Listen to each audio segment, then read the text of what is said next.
Now let's discuss regarding the functions of amniotic fluid. Means what are the basic functions of this amniotic fluid? As like in our recent session we have discussed regarding the amniotic fluid, nature of amniotic fluid, color of amniotic fluid index, उन सब के बारे में हमने discuss किया regarding the abnormal color of amniotic fluid. So guys, let's come to this important function. What is the function of this amniotic fluid in the amniotic cavity? So guys, amniotic fluid is responsible, like there are several functions. One of the important function is like thermoregulation.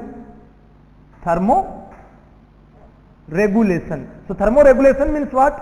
It regulates the fetal body temperature. क्या काम कर रहा है ये? Regulate the fetal body temperature. Body temperature को, baby के body temperature को ये मेंटेन कर रहा था. गाइस, बेबी के बॉडी टेम्परेचर को मेंटेन करने में एक तो एमनियोटिक फ्लूइड का रोल होता है, एक दूसरा जो ब्राउन फैट होती है बेबी की वो हेल्प करती है, एक जो vernix caseosa, that is the same thing only, जो वर्निक्स सियोसा बेबी के ऊपर जो व्हाइटिश कलर का लेयर डिपॉजिट होता है, that helps in the temperature regulation of the foetus. So number 1 function thermoregulation. Number 2, it is a amniotic fluid is a shock absorbent. Means it prevents the baby, it prevents friction, or you can say direct pressure on fetus. तो ये foetus पे जो direct pressure पड़ता है उसको कम करता है, या प्रेशर भी सपोज कीजिए अगर लाइक मदर इज ड्राइविंग और मदर इज वॉकिंग और what ever it is any situation, suddenly if extreme pressure is coming on the abdomen of mother, तो बेबी को डैमेज ना हो उसको प्रिवेंट करने के लिए एमनियोटिक फ्लूइड जो होगा वो फ्रिक्शन प्रिवेंट करेगा और उस प्रेशर को टॉलरेट कर लेगा.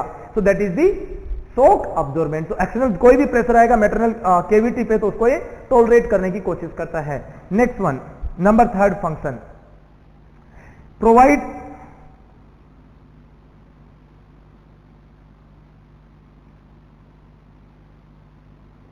Free movements to foetus.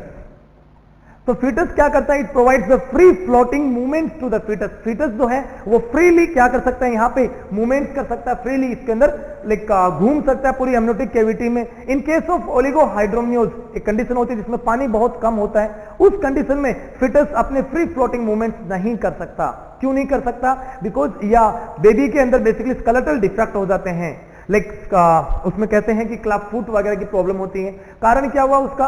कि बेबी के अंदर बेसिकली जब उसको मूवमेंट नहीं मिलेंगे, एमनियोटिक फ्लूइड में वो घूम नहीं पाएगा, तो उसके जो मस्कुलोस्केलेटल ऑर्गन्स हैं वो डेवलप नहीं होंगे. Okay, provide free floating movement. Number 4, इसके अलावा ये क्या काम करता है? Next one of the important function is that is it provide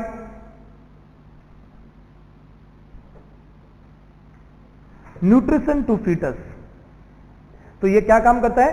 foetus को मिनिमम न्यूट्रिशन भी प्रोवाइड करने का काम करता है. फीटस जिस एमनियोटिक फ्लूइड को सोलो करता है, उस एमनियोटिक फ्लूइड में मेनी इलेक्ट्रोलाइट्स और न्यूट्रिएंट्स वो मिक्स होते हैं. Those nutrients are absorbed by the fetus. Baby उनको सोलो करता है, तो उस न्यूट्रिएंट से बेबी को ग्रोथ एंड डेवलपमेंट में फायदा मिलेगा. So this is the another function, but it is a very trace function, इतना बड़ा फंक्शन नहीं है न्यूट्रिशन वाला. ओके, अगला function. So next is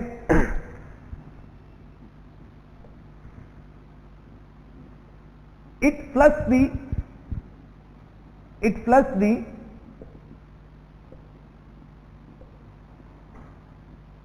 vaginal cavity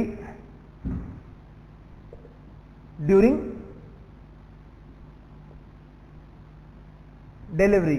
तो डिलीवरी के समय क्या काम करता है? It flush the vaginal cavity. Vaginal cavity को पूरा फ्लश कर देता है. तो फ्लश करने से क्या होगा?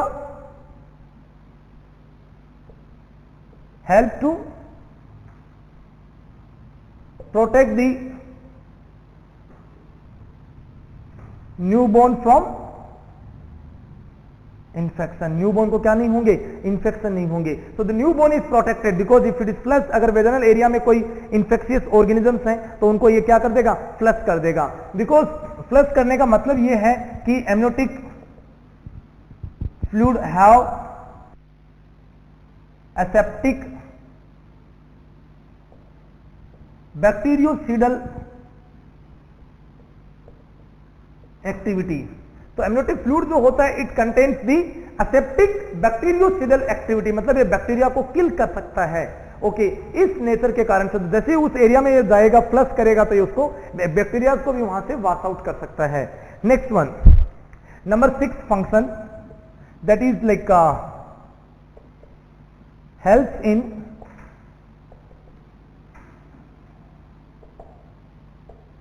Cervical dilation. सर्वाइकल डायलेशन में कैसे हेल्प करेगा? Because like it create pressure on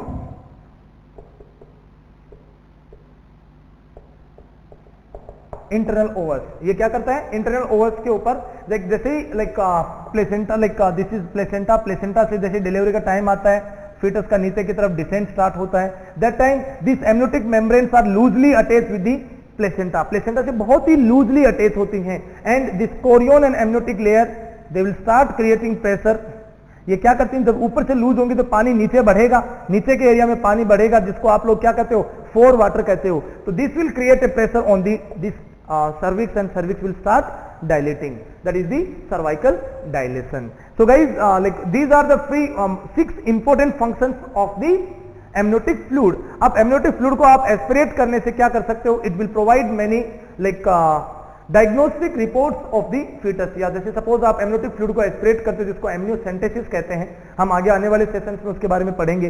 तो एमनियोसेंटेसिस के द्वारा लाइक आप एमनियोटिक फ्लूइड को एस्पिरेट करके देखोगे, कलर इज चेंज, लाइक मैंने आपको बताया था greenish colour, brown colour, like saffron colour. उससे क्या पता चलेगा? बेबी के क्लियर हेल्थ स्टेटस का पता चलेगा, फॉर फीटल वेलबींग का, कि फीटस में क्या करंट प्रॉब्लम हो रही है, बेबी ने मेकोनियम पास किया है, या बेबी के जो डिलीवरी का टाइम था वो क्रॉस हो गया, पोस्ट मैच्योरिटी हो गई, या रियल में फीटस की डेथ हो गई।